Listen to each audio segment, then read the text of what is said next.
ሰላም እንዴት ናችሁ? ውድ ዩቲዩብ ቻናል ተከታዮቼ እኔ ወንድማችሁ በጣም ደህና ነኝ። ዛሬም እንደተለመደው በየጊዜው በተለያዩ ምርጥ ገንዘብ ነክ በሆኑ መረጃዎች ወደ እናንተ እንደሚመጣ ሁሉ ዛሬም ደግሞ አሪፍና በጣም ወሳኝ የሆኑ ምርጥ መረጃዎችን ይዤላችሁ መጥቻለሁ። ከዚህ በፊት በፍራግመንት ፓርት 1 እና ፓርት 2 መረጃ እንዳደረስኩላችሁ ሁሉ ዛሬም ደግሞ ፓርት 3 በጣም ወሳኝ የሆነ ጉዳይ በተለይም ስለ ነምበርስ ቁጥሮችን ስለ መሸጥ ያለውን መረጃም እንደዚሁም ደግሞ ሌሎችም ዩዘር ኔሞች ምን አይነት መሆን እንዳለባቸው እንደዚሁም ደግሞ እንዴት አድርጋችሁ ቬሪፊኬሽን እንደምትጨርሱ እያንዳንዱን ነገር ለእናንተ እነግራችኋለሁ ማለት ነው። ከዛ በፊት ግን አንድ አዲስ የመጣ ምርጥ ስራ አለ። እሱን ስራ ብትሰሩ ለእናንተ አሪፍ ነው ብዬ ይዤላችሁ መጥቻለሁ። የዚህ እንትኑ አፑ ሊንክ ዲስክሪፕሽን ላይ አስቀምጬላችኋለሁ።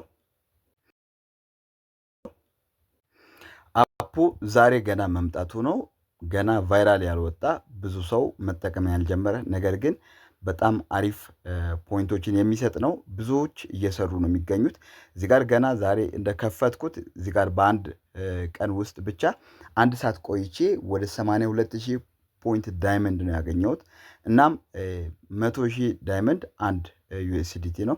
ስለዚህ 5 ወይም እስከ 10 ዩኤስዲቲ አድርሳችሁ ወዲያው በባንኮች ዊዝድራል ማድረግ ትችላላችሁ። እዚህ ጋር ቬሪፊኬሽን መጨረስ ግዴታ ነው። ቬሪፊኬሽን ለመጨረስ ግን ምንድነው የሚያስፈልገው?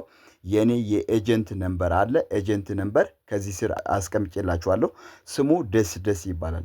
ደስ የሚባለው ሊንኩን ዲስክሪፕሽን ላይ አስቀምጬላችኋለሁ። አጠገቡ ደግሞ ኤጀንት ነምበሩን አስቀምጬላችኋለሁ። ኤጀንት ነምበር ስታስገቡ ቬሪፊኬሽን እንድትጨርሱ ስለሚያደርጋችሁ የበለጠ መረጃ የምትፈልጉ ካላችሁ ቴሌግራም ሊንክ ዲስክሪፕሽን ላይ ከዚህኛው ቀጥለው እርታች ስላለ በሱ ገብታችሁ መረጃውን ቴሌግራም ላይ መከታተል ትችላላችሁ። እዚህ ላይ ማስተላለፍ ስለማልችል ማለትም ዩቲዩብ ስለማይፈቅድ እንደዚህ አይነት ገንዘብ ነክ የሆኑ ነገሮችን ስለማይፈቅድ ዲስክሪፕሽን ላይ ባለው የቴሌግራም ሊንክ ገብታችሁ መጠቀም ትችላላችሁ። በጣም ብዙ መረጃዎችን ቴሌግራም ላይ ለጥፌላችኋለሁ። ስለዚህ ወደ ፍራግመንት ልግባ።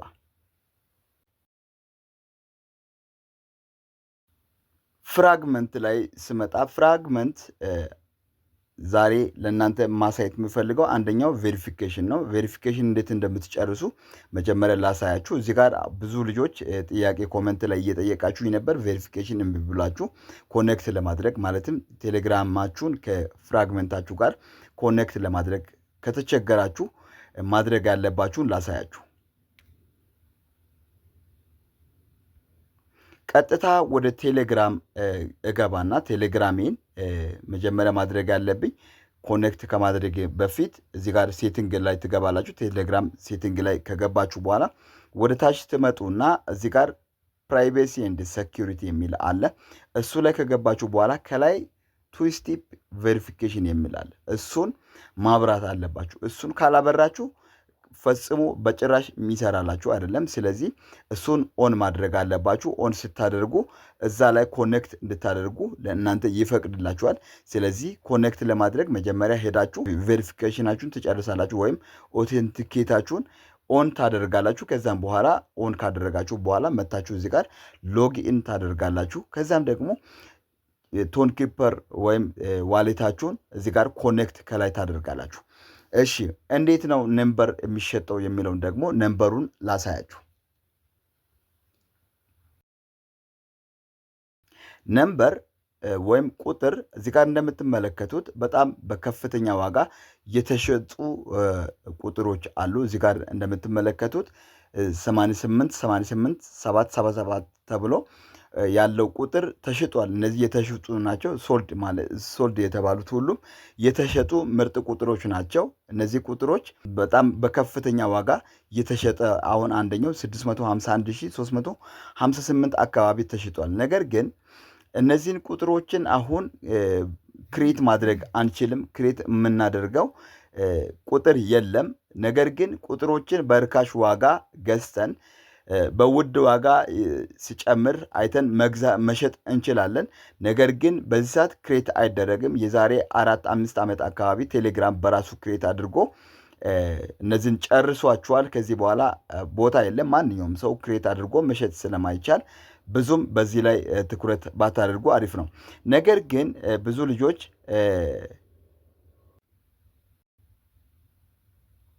ዩዘሮችን ማንኛቸውንም ዩዘሮችን ክሬት እያደረጉ ለመሸጥ ይፈልጋሉ። ነገር ግን ማንኛውንም ዩዘር ኔም ክሬት አድርጎ መሸጥ ይቻላል። ነገር ግን አንድ ማወቅ ያለባችሁ ሀገር ውስጥ ባሉት ስሞች ክሬት የተደረጉ በሰው ስም ክሬት የተደረገ እንደዚሁም ደግሞ በድርጅት ስም ክሬት የተደረገ በጭራሽ ለገበያ ሊቀርብ አይችልም። እንደዚሁም ደግሞ ረጃጅም ፊደሎች ያሉት ረጃጅም ቃላት ማለትም ዲክሽነሪ እንግሊዝኛ ዲክሽነሪ ላይ የሌሉትን ቃላቶችን ተጠቅመው ዩዘር ኔም ክሬት ያደርጉና ለመሸጥ ይፈልጋሉ። ነገር ግን እነሱም አይቻሉም። ቢሸጡም ራሱ እዚህ ጋር እንደምትመለከቱት በጣም በዝቅተኛ ዋጋ ማለትም እንደምትመለከቱት 2 ቶንና ከ1 ቶን በላይ ባልሆነ ዋጋ ነው እየሸጡት ያሉትና እነዚህን ከምታደርጉ ከዚህ በፊት ለእናንተ ነግሬያችኋለሁ። አጠር ያሉ በጣም ግልጽ የሆኑ በእንትናቸው ከፍ ያሉ መሆን አለባቸው። ማለትም ድርጅቶች የሚፈልጓቸው ወሳኝ የሆኑ ስሞች ቢሆኑ አሪፍ ነው። እዚህ ጋር እንደምትመለከቱት አሁን 4 እና 5 ፊደሎችን መሸጥ አትችሉም። ነገር ግን ማድረግ ያለባችሁ ይህንን ነው። 2 ቃላቶችን ማገጣጠም 2 ቃላቶችን ማገጣጠም። አንድ ቃል ላይገኝ ይችላል። አንድ ቃል በፍጹም ላይገኝ ይችላል። እኔ በደንብ ቼክ አድርጌዋለሁ። አንድ ቃል ማግኘት በጣም ከባድ ስለሆነ 2 ቃላቶችን መግጠም 2 ቃላቶችን በመግጠም አሁን እዚህ ጋር እንደምትመለከቱት ፖሊ ማርኬት ብሎ አለ። 2 ቃላቶችን ገጥሟል። እዚህ ጋር ክሪፕቶ ሆልደር ብሎ ገጥሟል። የተለያዩ ቃላቶች አሉ። እነዚህ አሁን በውድ ዋጋ የተሸጡ ናቸው። ነገር ግን 10፣ 20 ሺህ፣ 5 ሺህ፣ 1 ሺህ፣ 2 ሺህ፣ 500 ምናምን በዝቅተኛ ዋጋ የሚሸጡ በጣም ብዙ የተገጣጠሙ ቃላቶችን መፍጠር ትችላላችሁ። 2 ቃላቶች ምርጥ ቃላቶች በተለይ እስከ 10 ፊደሎች ያሉት ቃላቶችን ብታገኙ በጣም አሪፎች ናቸው። እነዚያን ክሬት አድርጋችሁ በጥሩ ዋጋ መሸጥ ትችላላችሁ። በጣም ውድ ዋጋ የሚያወጡትንም ደግሞ ድንገት ልታገኙ ስለምትችሉ የተለያዩ አካውንቶችን በመክፈት በተለያዩ አካውንቶች ክሬት እያደረጋችሁ ማለትም በአንዱ ላይ እንደነገርኳችሁ 5 ዩዘር ኔሞችን ክሬት ማድረግ ስለምትችሉ 1፣ 4፣ 5፣ 10 አካውንት ቢኖራችሁ በእነዚያ ሁሉ ክሬት አድርጋችሁ ጥሩ ጥሩ ቃላቶችን በመጠቀም ክሬት ብታደርጉ አሪፍ ነው። ነገር ግን ለአንዱ ዩዘር 0.5 ቶን ስለሚጠይቃችሁ ዝም ብላችሁ ባገኛችሁት ላይ ከምታፈሱ ጥሩ ቃላቶችን በመምረጥ እነሱ ላይ ብታፈሱ አሪፍ ነው። እዚህ ጋር አሁን እንደምትመለከቱት